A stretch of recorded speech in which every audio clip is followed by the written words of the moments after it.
What's up, guys? Welcome to Whiskey. My name's Jeff. This is a channel where I offer my thoughts and opinions on a specific whiskey, and if you stick around at the end, I'll be giving it a score as well. If that sounds interesting, hit subscribe down below, and with that out of the way, let's look at the world's best blended malt. I've got the Nikka Taketsuru with me today. Stick around.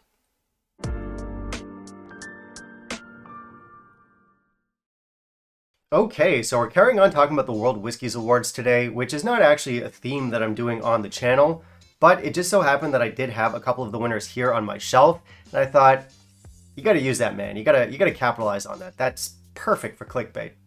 By the way, if you're new here, welcome to the channel. Lots of whiskey reviews here, very little integrity.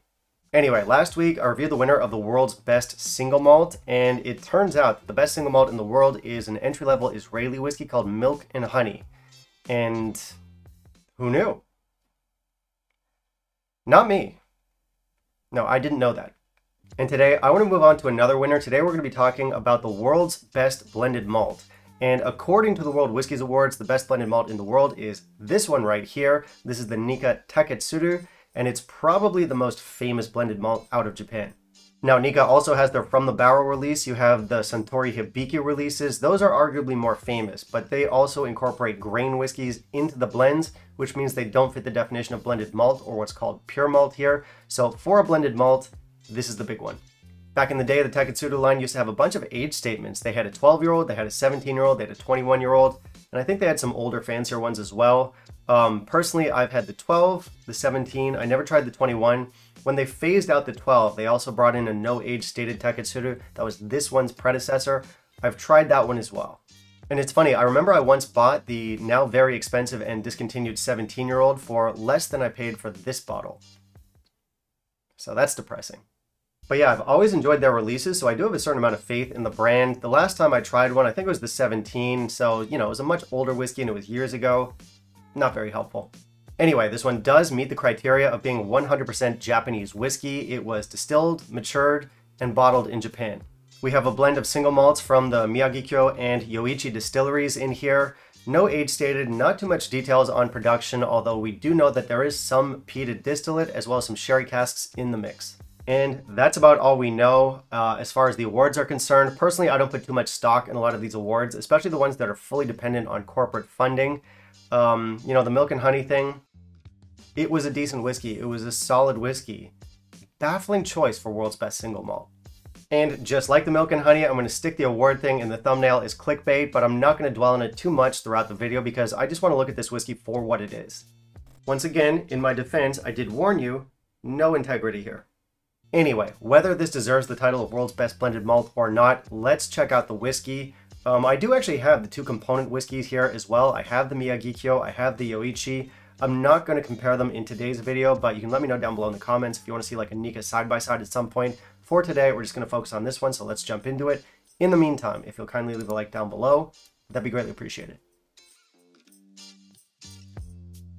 For our specs, this one comes in at a 43% ABV. Now, apparently it is non-chill filtered, which is a little bit surprising, and apparently it is colored. So we got 1 out of 3.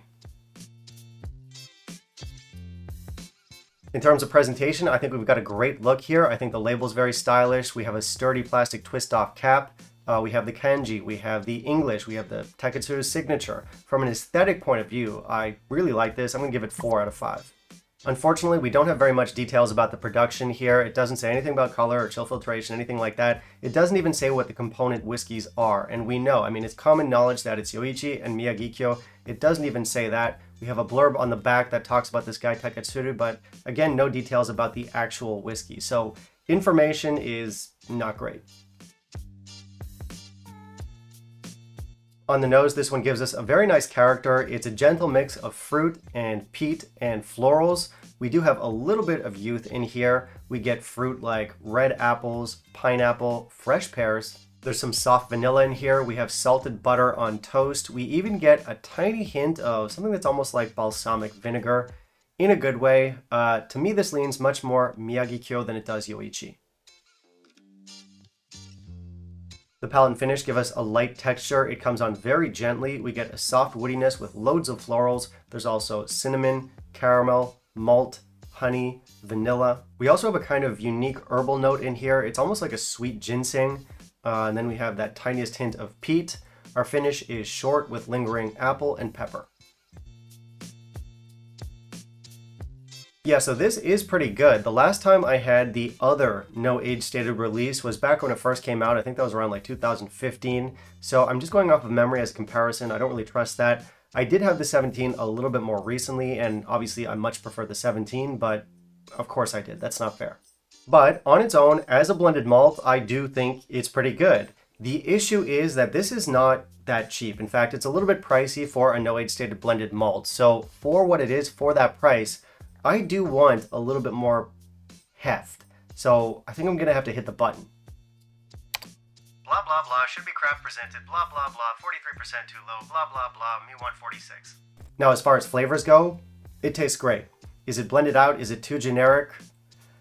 No, but it does have that very safe all-rounder appeal. We do have a touch of sherry, a touch of peat, some nice maltiness. It's perfectly balanced. Nothing is too extreme. So it is very much an engineered whiskey. So if you're looking for an adventurous whiskey, if you want your whiskey to take risks or tell you a story or take you on a ride, wow, that was pretentious. I don't even know what any of that means. Anyway, if you're looking for that, it's not here. But like I said, the flavors do work, and the thing about me is that I am primarily a Scotch drinker, so anytime I delve into a whiskey that has a very distinctly Japanese character, especially one that's well done, I am going to enjoy it. But the thing is, as I said, I do have the two component whiskeys that make up the Taketsuru, and those are much better. Massive step up from the Taketsuru, the Yoichi, the Miyagikyo, fantastic whiskeys. They only come in at 45%, they're not even 46%, so it's only 2% higher, but they do taste much bigger. And of course, they're also single malts. And I'm sure a lot of you out there are thinking, of course they are. Jeff, that's not fair. Higher ABV single malts are of course going to be better than your blended malt at 43%. Yeah, that's true, but the thing is, they're not that much more expensive. For example, the Miyagikyo is like $10 US more than Taketsuru. Of course, those are just the prices that I pay here in Taiwan. I'm sure those are going to vary between markets, probably a lot. You guys can let me know down below what you pay for these. But where I'm at, I'd rather pay the extra money and have the single malt experience. Being single malts, they have more like focused profiles. You do get that slightly higher ABV. Just makes all the difference in terms of intensity and just quality, really. So I guess to sum up, I'd say that this is a great whiskey if you remove the context of the price, the weak specs, and the comparison to other not too much more expensive Nikkas that are out there on the market. If you take all that away, it's fantastic. And obviously, if you're being asked to disregard that much context, how great is the whiskey really? And listen, I know I'm sounding super harsh. Like, the whiskey is really not that bad. It's very enjoyable. It's solid stuff. I'm gonna enjoy every sip of this. But in terms of score, I'm gonna land the same place that I landed for the Milk and Honey release. This one gets 85 points from me. Little side note here, you guys might have noticed that I gave this one 85. I also gave the Milk and Honey 85, but I was much warmer towards the Milk and Honey in my review of it. And that's because the Milk and Honey bottle is A, craft presented, B, a single malt, and C, in my market, cheaper than this bottle. So I felt much better about it. So that was a warm 85. This is an apathetic 85. This is an 85 with a bit of sass. Still, I can't deny that it's an enjoyable bottle. I do like the whiskey. I'm gonna enjoy drinking it. When it's done, I'm probably not going to replace it. As I said, I'll pay a little bit more money for the single malt experience. Nikka does have some great single malts on the market. I'll be reviewing them soon. They're just so much more interesting. As for the award, is this the world's best blended whiskey? No.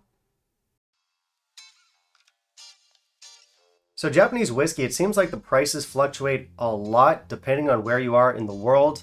Now, I said I live in Taiwan. Taiwan is just south of Japan, and it's much pricier here than it is in Japan. So it's one of those situations where if you're in Japan, it's worth picking up a bottle. If you're outside of Japan, even just the island to the south, for me, it's not quite worth it. Again, I'd rather spend the money on the single malts. I'm not likely to replace this bottle anytime soon. Alright, that's it for me today, guys. Thank you very much for watching. If you want to help support the channel, I do have the Patreon. Otherwise, you can like, comment, and subscribe. That's always appreciated. Of course, I do want to hear from you. Have you tried the Taketsuru? Have you tried any of the single malts from Nikka? Let me know what you thought about those down below in the comments. Also, down below in the comments, you can tell me what you want to see me review next, and I'll keep it in mind for my upcoming videos. Bye, guys.